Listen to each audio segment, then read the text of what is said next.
التقاعد النسبي موضوع شغل بال العديد من الموظفين الجزائريين، فكان الرد صريحا من معالي وزير العمل والضمان الاجتماعي السيد يوسف شرفة أثناء استضافته في القناة الثالثة للإذاعة الوطنية، حيث كان رده واضحا في هذا الشأن.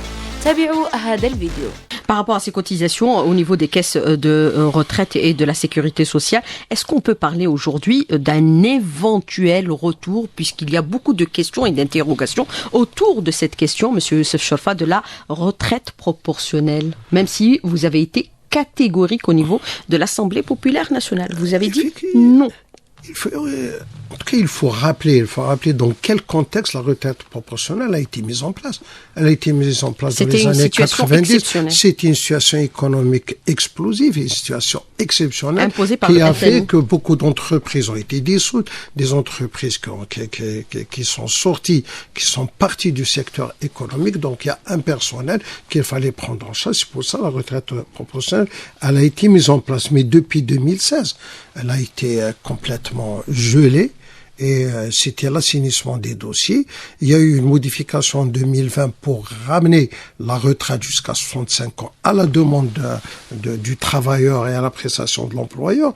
En 2020, la retraite est ramenée à 65 ans à la demande de l'employeur. À 60 ans, c'est un droit. Et la retraite proportionnelle, c'est pas d'actualité, c'est pas dans notre programme. Tandis que la retraite anticipée, elle existe toujours pour les entreprises qui sont en difficulté économique financière, qui sont appelés à faire des compressions d'effectifs, donc ils sont pris au niveau de la Caisse nationale d'allocation de chômage, soit pour une assurance chômage ou bien pour une retraite anticipée. Mais la retraite proportionnelle, c'est pas d'actualité.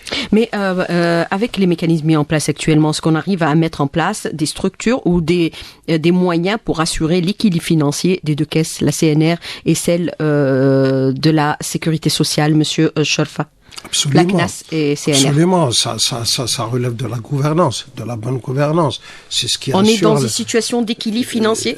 Plus de déséquilibre. Pour la CNAS, nous sommes en équilibre financier. Nous ne sommes pas sur le déficit. Pour la CNR, bien entendu, un déficit parce que ça revient au ratio cotisants-retraités. Le ratio admissible, accepté, c'est 5 cotisants pour un retraité. Aujourd'hui, nous sommes à peine à 2 cotisants pour un retraité. C'est ce qui nous met, ce qui nous place dans un déficit, mais avec l'élargissement de l'assiette de cotisation, avec la relance de l'emploi, avec la relance de l'économie, on aura plus de cotisants. Bien entendu, ça va diminuer le déficit de la CNR. Mais quel est le niveau de déficit actuellement, Monsieur Youssef Chorfa, puisque vous dites nous arrivons à maintenir quand même malgré tout l'équilibre? Il est de moins en moins important.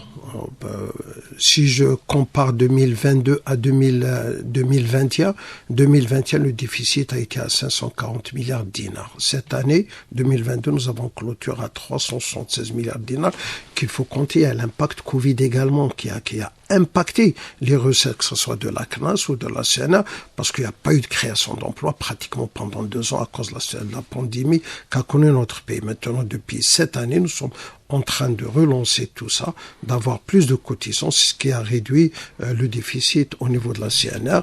Mais tout ça revient à la gouvernance, à la bonne gouvernance et à un meilleur équilibre qu'il faut assurer au niveau de ces caisses.